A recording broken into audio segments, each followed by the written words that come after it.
Nice to meet you. The woman who entered the room suddenly greeted me. If I were to marry her, the debt my father left behind would be written off. However, there was a scar on her face. What's most concerning above all else is the presence of my father. Are you sure this is okay? When I asked her, she felt silent for a while. My name is Robert, and I'm 45 years old. My father, who ran a small town factory, and my mother raised me, and I'm their only child. My father had a strong desire for independence from a young age and started a metal processing factory in his mid-20s. However, the business performance was not good, and he used to argue with my mother every night. When I entered junior high school, I learned that our family business was really on the verge of collapse. I knew there were things that I should give up on, no matter how much I thought about it, but still, my father never gave up hope and always smiled in front of me. Even though I knew that our poor living conditions were solely due to my father's actions, when I saw him working hard, I couldn't truly resent him. Then, I also started helping out at the factory and realized that I like precision work like machining and that was something that runs in the family. If possible, I would like to pursue the same profession as my father. However, I didn't know how long this factory would last. With such a conflict in mind, I studied at an industrial high school, and when I went home, I helped my father at his factory. I spent my days doing things unrelated to school club activities and a love life. In my last year in high school, most of the students had started looking for a job, but I was going to take over my father's factory. However, my father was vehemently opposed to it and said, "It's not such an easy world. Get some experience at other companies at least." That's what he said. If we were in the same industry, it would be the same working here or there. I thought. I tried to persuade him many times, but he didn't let me. At the time, I thought that it was because of my own lack of ability. But looking back now, maybe he didn't want me to go through the things he went through. After that, I left home as if we'd had a fight. I got a job at a steel mill in a neighboring city and worked very hard. I remember being scolded by my seniors often, as my father's idiosyncratic way of doing things had become ingrained in me since childhood. As for my father, he was still running his business on the edge. He was a kind-hearted manager who clung to the outdated notion of quality over quantity and did not prioritize profits. He was being recognized for his technical skills, and he was even offered a merger, but he stubbornly refused due to concerns about a potential decline in quality. He was extremely stubborn, and I couldn't say anything because it was too frustrating. I didn't have the luxury of worrying about my parents. I was so occupied with my daily work that love and marriage were never on my mind in my 20s and 30s. Before I knew it, I had hit my 40s, and only then did I feel like I had become a fully fledged adult. And now, my own parents were starting to weaken. My father suddenly collapsed in the heat of August and passed away in his hospital room the following winter. The load from overwork must have come all at once. If he had had the examination sooner, he could have recovered. Although my mother blamed herself for not forcing my father to go to the hospital, he probably wouldn't have gone no matter how much she pleaded. It was an unremarkable parting, and I didn't even shed a tear. However, when I visited my parents' factory for the first time in decades and saw that the factory was completely rusted, I couldn't stop crying. I can never see my father standing here again.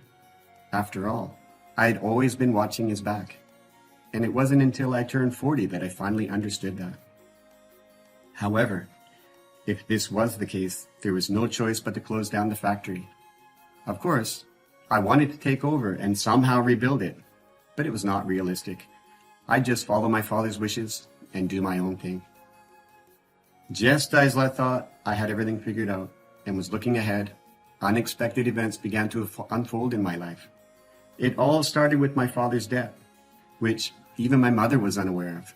He had borrowed tens of thousands of dollars from a factory owned by his acquaintance a long time ago. Mr. Thomas, who owns a factory, used to play with me when I was young. He and my father had a close relationship, and they often visited each other's factories. However, Mr. Thomas decided to steer towards mass production early on, which led to rapid development, and now his factory is one of the leading ones in the city. About a month after my father's funeral, I was summoned by Mr. Thomas. I was sure that it was about the debt. If I paid it back a little at a time, I could just barely pay it off while I'm still alive. I didn't know how to apologize, but I was headed towards Mr. Thomas's office. However, what I heard there was shocking. Mr. Thomas said, "I will take over your father's factory and erase the debt."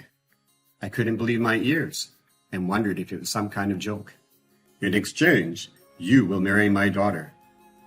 I thought it was a dream, but Mr. Thomas was speaking seriously. He has only one daughter. She is 32 years old and single.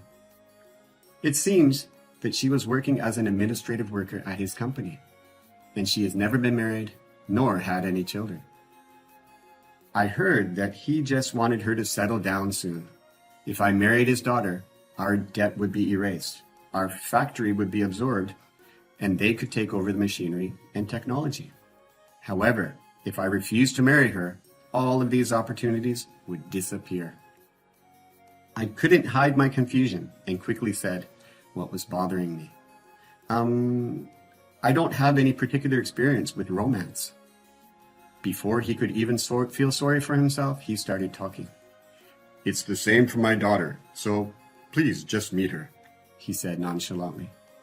I ended up visiting Mr. Thomas's house and waited for his daughter in the living room.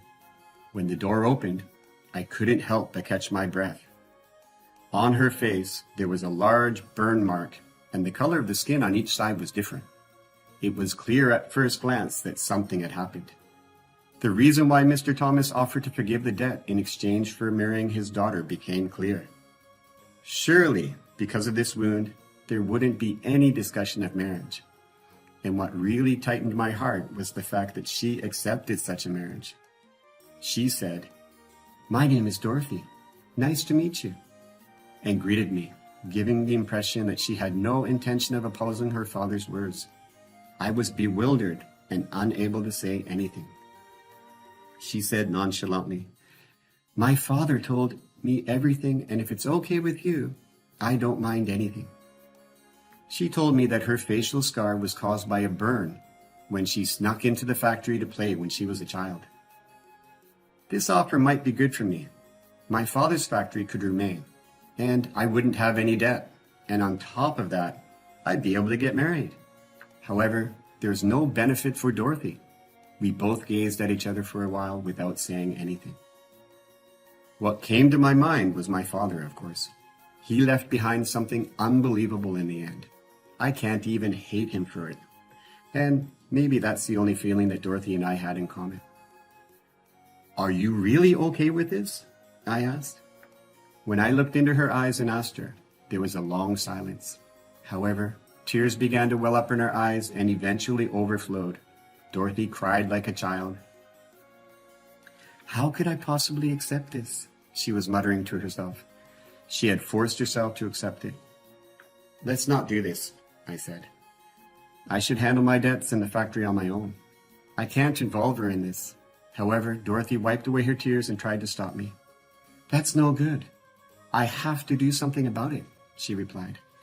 She showed a lot of concern for me, and I can confidently say that I've put most of the effort of my life to come up with why. "If it's all right with you, Dorothy." When I told her what I thought, she nodded her head slightly in agreement. I said to Mr. Thomas, "I would like to marry your daughter, but as we have only just met, could I please have some time to get to know her better before starting a relationship?" That was the answer that I came up with. Mr. Thomas accepted it. I left my previous job at the steel mill and joined Mr. Thomas's company. Furthermore, I started living with Dorothy as her fiancée at her parents' home. Of course, that meant that the debt was cleared and our factory was absorbed. I began to improve the technique that my father used to protect, to suit mass production. I worked very hard every day. Mr. Thomas allowed me to work freely, As long as profits were made, he didn't complain. I repeated trial and error while studying the notebook that my father had left behind. My father had looked pitiful to me, but I realized that he had an incredibly delicate and genius-like skill set. And when I returned home, Dorothy would be waiting for me, having prepared a meal, and we would enjoy a lively meal with Mr. Thomas and his wife. "I'm looking forward to the wedding ceremony," Mr. Thomas said, and laughed. Both Dorothy and I laughed as well. Dorothy called out to me from our bedroom, "Aren't you coming to bed yet?"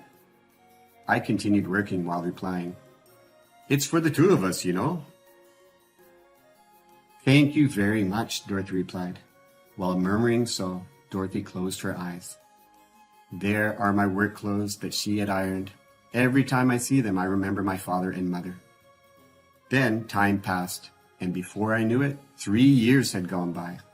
Today, we had a family dinner at Dorothy's house, even with Mr. Thomas, who usually doesn't eat with us. "Cheers to Robert's great success," he said. Mr. Thomas poured me a glass of beer.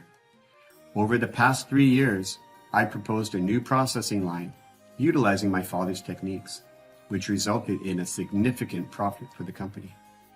If things continue as planned, it's likely that the profit I'm making will exceed the amount of debt that my father had left. "With this, I can entrust Dorothy to you even more," Mr. Thomas said. "It's about time, isn't it? Why don't we hold the ceremony soon?" He spoke with great enthusiasm. If things continue like this, how happy would it be? However, everything I have done so far has been for this day. "Mr. Thomas, we're not going to get married," I said. I looked Mr. Thomas straight in the eye, and Dorothy, who was sitting beside me, had a similar look in her eyes, but her hands were shaking. I felt the same way. In the meantime, I would make enough profit to cover my debt and inherit my father's skills. And when that was accomplished, I would confess everything to you. I couldn't think of any other way to achieve my goal and to give Dorothy the freedom to marry. Of course, I haven't laid a finger on Dorothy for the past 3 years. However, Mr. Thomas was watching us, so we shared the bedroom. But being a fiancé had to be an act. Both she and I didn't try to get too close to each other. Mr. Thomas was shocked, of course. I had expected to be scolded, but my prediction was completely off. Mr. Thomas actually apologized to Dorothy. "I'm sorry for what I did." Dorothy had never rebelled against her father before. Mr. Thomas may have reflected on his own arrogance when he saw her strong expression. Mr. Thomas allowed us not to get married and even said that I could stay in his company and could start my own business if I wanted to. We had been lying for the past 3 years. When I first met her, I proposed to her that we lie to you and pretend to get married while we put our actual marriage on hold. In addition, Mr. Thomas apologized to Dorothy for having imposed his own ideas on her until now. "I'm sorry for everything up to now. Please live freely from now on." Dorothy was shedding tears as she heard her father apologize. With this, she will be able to lead her life based solely on her own will. After that, I decided to stay at the company and continued working. However, I couldn't continue living in Dorothy's house, of course. On the last night I spent with Dorothy, the distance between us remained as wide as ever. "Thank you very much," she said. Dorothy thanked me, just as when we first met, but her expression seemed brighter and more relieved. She continued, "When you first made that proposal, I honestly thought that it was impossible. But you did manage to accomplish everything." I said, "It's all thanks to you, Dorothy, but actually, I haven't achieved everything yet." I faced her and went a little closer. She was a little bit surprised and braced herself. I had decided to achieve my real ultimate goal. I wasn't really thinking seriously, but over the course of 3 years, my thoughts had become focused solely on this. "Dorothy, would you marry me?" I had been constantly reminded of her beauty and kindness, and the scar on her face never bothered me at all. I was simply supported by her heart. When she is able to make her own decision on who to marry, I would propose to her. That became my true goal. She gazed at me in surprise. Of course, now that things had turned out this way, she had the right and perhaps even the courage to refuse me. Nevertheless, I wanted her, someone who has become free to choose me. If getting married is what you really want, then I'm happy to, I said, and she nodded. Then she moved a little closer to me. My eyes were filled with tears while I saw her crying. I couldn't stop the tears anymore, and I remembered my father, with the only a different kind of gratitude than before. 1 year later, we got married. I still remember Mr. Thomas's surprised face when we told him that we were getting married. I'm still working under Mr. Thomas's care. Now, my father's skills are at the forefront of the industry. He's probably laughing shyly in the afterlife. Aren't you coming to bed yet? Dorothy murmured next to me. I still want to work. I was just about to say, but yeah. Shall we go to bed now? I held her hand. I never thought that the day when I would have my own family would come, but perhaps my father would have wanted to see me like this.